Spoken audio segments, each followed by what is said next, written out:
Unafunga? Fungua.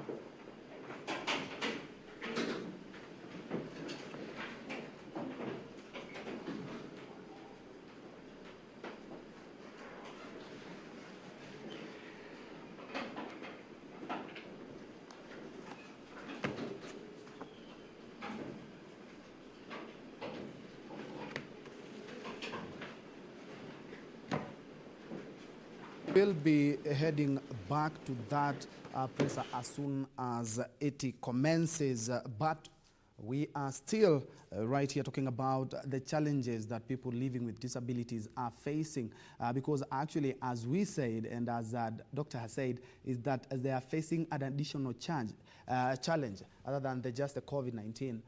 There are other challenges that they are facing, and even some have conditions that warrant them to actually be seeking medical treatment on a normal basis. Kindly, apologies for the interruption, but you are talking about even having people in the offices to enlighten people on this. Yes, Dennis. What I'm suggesting is that when it comes to issues of disabilities, it should not be on a needs basis. Like, for instance, when there's a disaster, you know, a disaster is usually a shocking moment, but when information is being given to the public concerning the disaster, yes, there is need to ensure that when the disaster is being relayed, when someone is talking about information and giving information even about COVID, yes, then a sign language interpreter should be there always.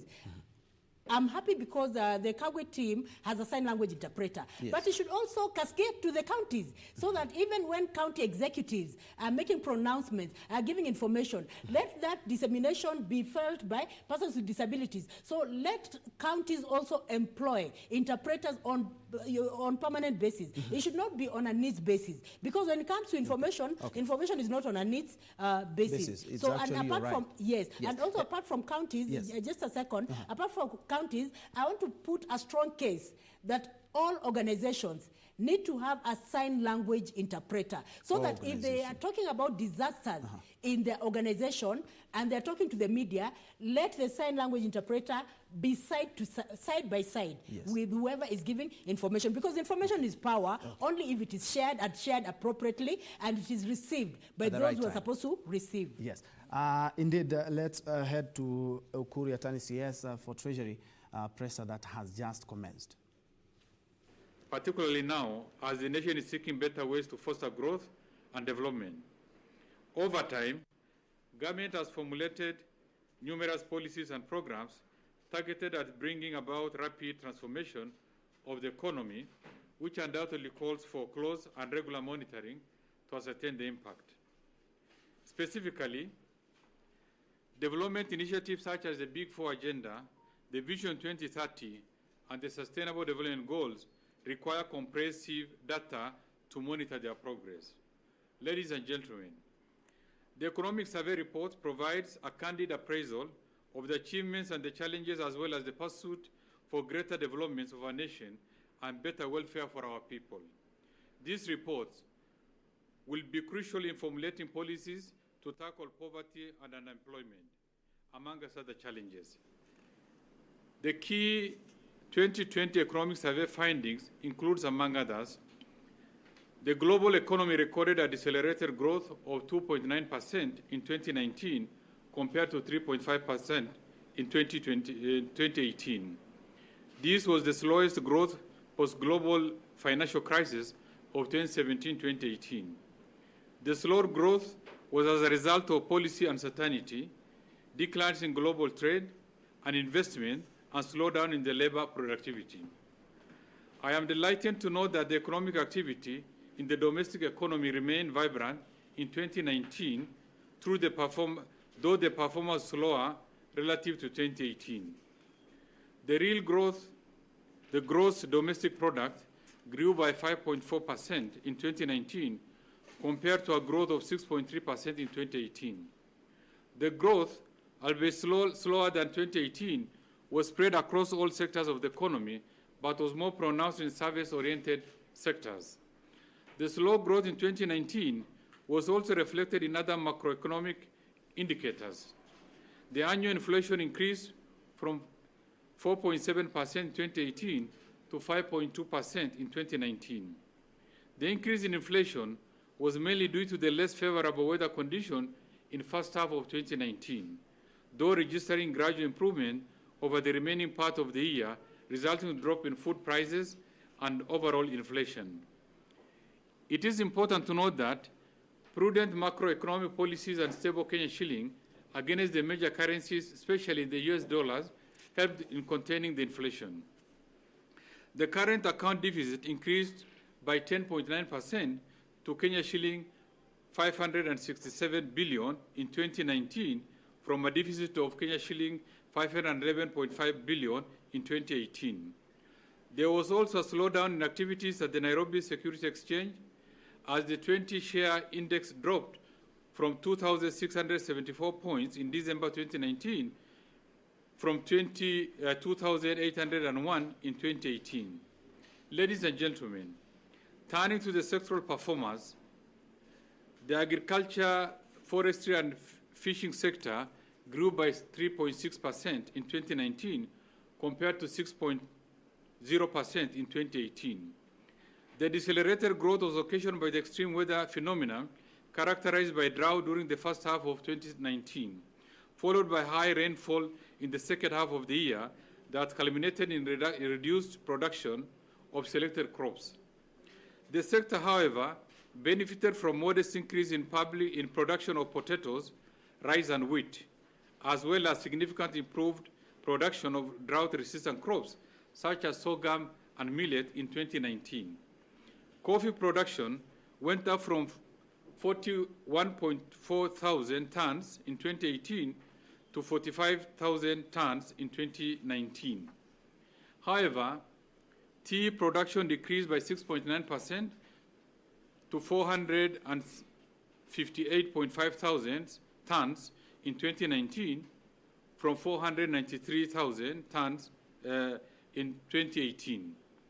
In the sugarcane subsector, total cane production decreased by 12.5% from 5.3 million tons in 2018 to 4.6 million tons in 2019, further exacerbating the underperformance in the cash crop subsector. Production of maize decreased by 10.8% to 39.8 million bags in 2019.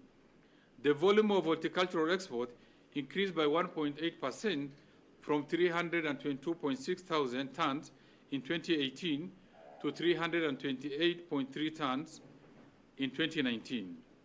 The volume of milk deliveries to processors increased by 5.3% from 634.3 million liters in 2018 to 668.2 million liters in 2019. In the forestry subsector, the area stocked under government forest plantation increased from 141,600 hectares in 2018 to 147,600 hectares in 2019. Mining subsector recorded decline in the production of most of the major minerals during the period under review. The value of minerals produced declined by 5.5% from Kenya shilling 30.8 billion in 2018 to Kenya shilling 29.1 billion in the review period.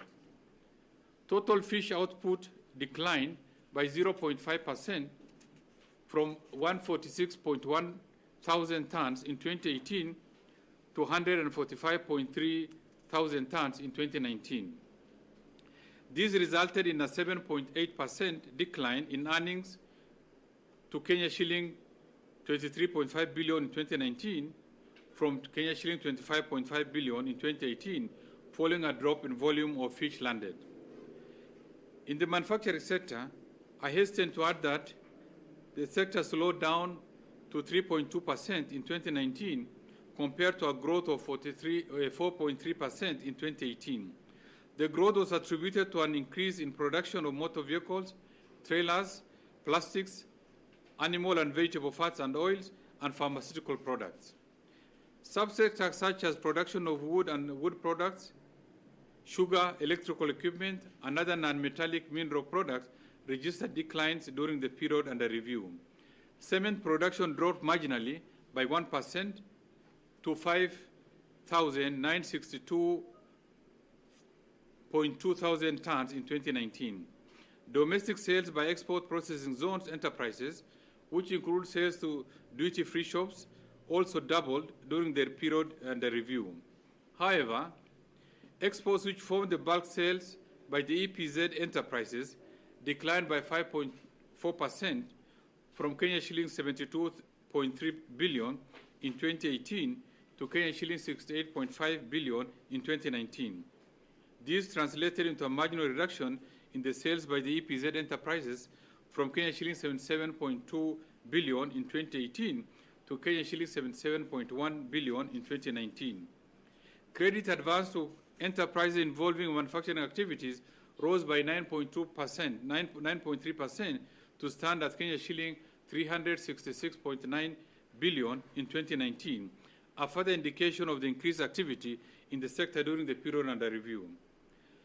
In the sector of building and construction sector, the building construction sector, the gross value added was estimated to have risen by 6.4% in 2019 compared to 6.9% in 2018. The decelerated growth was attributable to the gradual cessation of activities related to the construction of the standard gauge railway that was completed in the year under review. The slowdown in the sector's performance was reflected in consumption of cement, which declined marginally from 5,948.7 thousand tons in 2018 to 5,933.3 thousand tons in 2019. During the period under review, the total length of roads paved increased by 14.2% to 21,295 kilometers in 2019. Uptake of credit in the construction sector grew by 1.6% from Kenya shilling 114 billion in 2018 to 115.8 billion in 2019, slower than 1.8% growth in 2019. Ladies and gentlemen, the financial and insurance sector remained on a growth trajectory to expand by 6.6% in 2019 compared to 5.3% growth realized in 2018. Financial service subsectors grew by 5.7% in 2019 relative to 4.8% recorded in 2018. Domestic credits grew by 7.5% in 2019 compared to a growth of 6.4% in 2019. Credit to the national government increased by 4.8% from Kenya shilling 859 billion as of December 2018 to Kenya shilling 900.4 billion as at December 2019, while credit to the private sector rose by 7.1% from Kenya shilling 2,490.1 billion in 2018 to Kenya shilling 267.9 billion in 2019. In the insurance subsector, net premium from life insurance increased from Kenya shilling 80.4 billion in 2018 to Kenya shilling 90.5 billion, while general insurance business recorded a decelerated growth of 1.1% in 2019. On public finance, the national government expenditure in 2019-2020 is expected to grow by 10.6% to Kenya shilling 3,256 billion from Kenya shilling 2,944 billion spent in 2018-2019. Recurrent and development outlays are estimated to grow by 3% and 42% to Kenya shilling 2,447.2 billion and Kenya shilling 808.9 billion, respectively, during the review period. Total revenue is expected to grow by 21.4% to Kenya shilling 2.13 trillion. Total revenue is expected to grow by 10.3% to Kenya shilling 1.893 trillion, of which tax revenue is estimated at Kenya shilling 1.771 trillion. Regarding the total stock of public debt, the external debt accounted for 57% of the total debt stock. The county government expenditure is expected to increase by 19.2% to Kenya shilling 483.4 billion from actual expenditure of Kenya shilling 405.5 billion in 2018-2019. Current transfers from national government to the county government, inclusive of conditional grants, is increased marginally to Kenya shilling 373.6 billion in 2019-2020 from Kenya shilling 372.5 in 2018-2019. On the international trade and balance of payments, the value of total trade rose from Kenya shilling 2,378 billion in 2018 to Kenya shilling 2,403 billion in 2019, while total value of exports declined by 2.9% to Kenya shilling 596.7 billion, and import bill increased by 2.4% to Kenya shilling 1,806 billion in 2019. Re-exports rose by 6.2% from Kenya shilling 71.4 billion in 2018 to Kenya shilling 75 billion in 2019. The rise in the total import bill against the decline in total export earnings led to the deterioration of export-import ratio from 34.8% in 2018 to 33% in 2019. The balance of payments position improved from a surplus of Kenya shilling 103 billion in 2018 to a surplus of Kenya shilling 106 billion in 2019, supported by a build-up in reserve assets. On the workforce, the total person engaged in the modern and informal sectors went up from 17.3 million in 2018 to 18.1 million in 2019. Total new jobs generated in the economy were 843,000 in 2019. Employment in the modern sector recorded a growth of 2.4% in 2019 compared to 2.8% in 2018. In the year under review, a total of 61.8 thousand jobs were created in the modern sector. The informal sector is estimated to have created 767,000 new jobs in 2019 compared to 744,000 new jobs in 2018. The nominal wage bill rose from Kenya shilling 2,058 billion in 2018 to Kenya shilling 2,311 billion in 2019, an increase of 12.3%. The private sector wage bill went up by 10.6% to stand at Kenya shilling 1,609 billion in 2019, while the public sector wage bill rose by 16.2%. Average earnings increased by 2.7% in 2018 compared to 3.2% recorded in the previous year. In the sector of accommodation and food service activities, these sectors were vibrant in spite of pockets of insecurity concerns experienced during the year under review. The sector gross value added rose by 10.3% compared to 16.6% growth in 2018. The growth of the sector in the period under review was supported by heightened security, relaxation of travel advisories by governments of key tourism markets, and political stability that prevail in the country. The number of international visitor arrivals increased by 0.4% to 2,035,000 to Kenya shilling 163.6 billion in 2019.